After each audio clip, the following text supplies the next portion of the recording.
আমরা তো আসলে খুবই উদ্বিগ্ন। আপনি জানেন যে ঢাকা বিশ্ববিদ্যালয় নিয়মিত একজন শিক্ষার্থীকে বিশ্ববিদ্যালয় ক্যাম্পাস প্রাঙ্গণে হত্যাকাণ্ডের শিকার হতে হয়েছে। সেই শুরুতেই ঢাকা বিশ্ববিদ্যালয়ের শিক্ষার্থী, পরের বাংলাদেশ জাতীয়তাবাদী ছাত্র দলের আমাদের সাহিত্য প্রকাশনা সম্পাদক।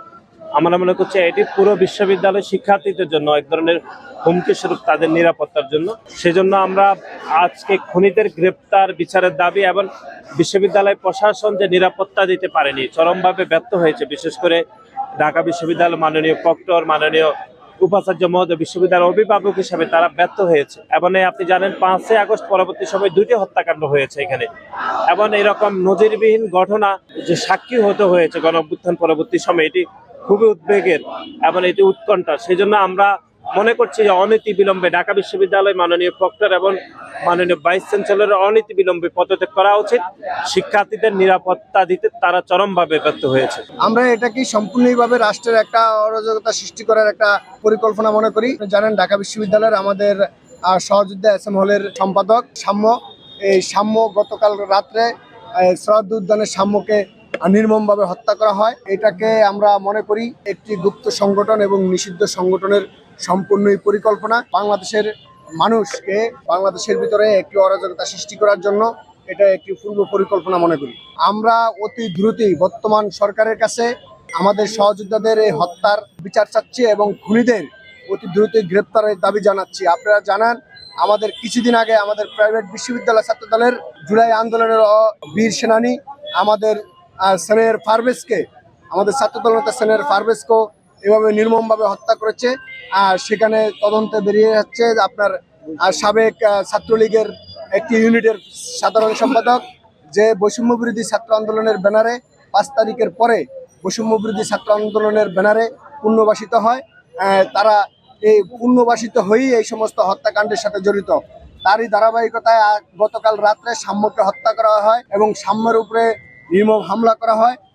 আমরা এটাকে মনে করি যে ছাত্রলীগের এবং একটি গুপ্ত সংগঠনের সম্পূর্ণ পরিকল্পিতভাবে একটি হত্যাকাণ্ড চালিয়েছিল। তো আমরা আমাদের ভাই সাম্য, সে ঢাকা বিশ্ববিদ্যালয়ের শিক্ষা ও গবেষণা ইনস্টিটিউটের 18-19 সেশনের আমাদের স্যার এফ রহমান হলের সাহিত্য প্রকাশনা সম্পাদক ছিল। আমাদের এই ভাইয়ের পুরো পরিবারই ছিল জাতীয়তাবাদী। তার বড় ভাই আমাদের ছাত্রদল কেন্দ্রীয় সংসদের মুক্তিযোদ্ধা বিষয়ক সম্পাদক ছিল। তার আরেক ভাই আমাদের শেরে বাংলা মেডিকেল কলেজ ছাত্রদলের নেতা ছিল।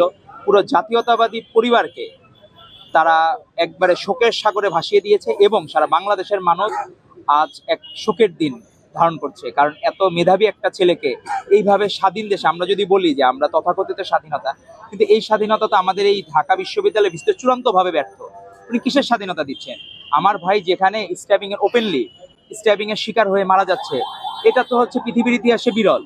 অন্য রাষ্ট্রে কোনো কিছু হইলে সসম্মানে সেখানকার স্বরাষ্ট্র উপদেষ্টা থেকে শুরু করে সসম্মানে পদত্যাগ করে যায়, কিন্তু আমাদের মানুষজন এখনো তা মনে হয় না তাদের ওই ফার্স্ট ওয়ার্ল্ড কান্ট্রির যে স্ট্রাকচার তারা ওগুলা ধারণ করে। তারা কিছুই ধারণ করেন না, তাদের কাছে পদের মোহ বড়, তারা নিজেরা ব্যর্থ, এটা তারা মানতে নারাজ।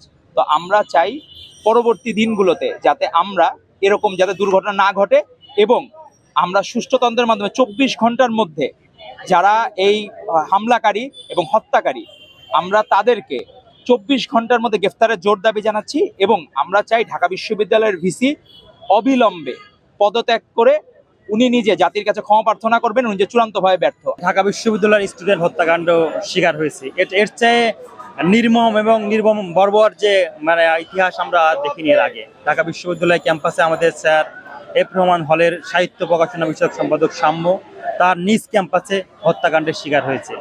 আইন শৃঙ্খলা পরিস্থিতি এবং বিশ্ববিদ্যালয় ভিসি এবং প্রক্টর তাদের দায়িত্ব পালন করতে ব্যর্থ হয়েছে। তাদের নিজ স্বার্থ, যারা ক্যাম্পাসে হত্যাকাণ্ড হয়েছে এই হত্যাকাণ্ড তারা এই দুর্বৃত্তদের হাত থেকে তাদের নিজ ছাত্রকে রক্ষা করতে পারেনি। আমরা এই অবৈধ যারা এই আইন শৃঙ্খলা বাহিনী আছে, যারা এই তাদের নিরাপত্তা ব্যবস্থা ক্যাম্পাসে জোরদার করতে পারেনি এবং ব্যর্থ ভিসি এবং প্রক্টরকে আমরা বলবো যে তারা তাদের ছাত্রকে ক্যাম্পাসে নিরাপত্তা দিতে পারেনি। রুদ্র মোহাম্মদ শহীদুল্লাহ 1975 পরবর্তী সময়ে লিখেছিল যে মাঠ থেকে এসেছিল স্বাধীনতার ডাক, সেই মাঠে আজ বসেছে মদ গাজার হাট।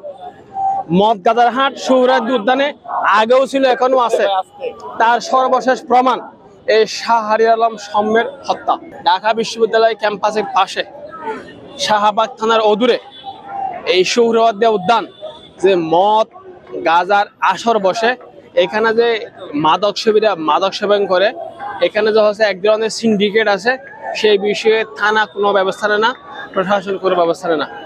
আমার দৃঢ় বিশ্বাস সিনহা হত্যার মধ্য দিয়ে এদেশে যেভাবে ক্রস ফায়ার বন্ধ হয়ে গিয়েছিল, এই সাম্য হত্যার মধ্য দিয়ে সোহরাওয়ার্দী উদ্যান ইনশাল্লাহ মাদক মুক্ত হবে।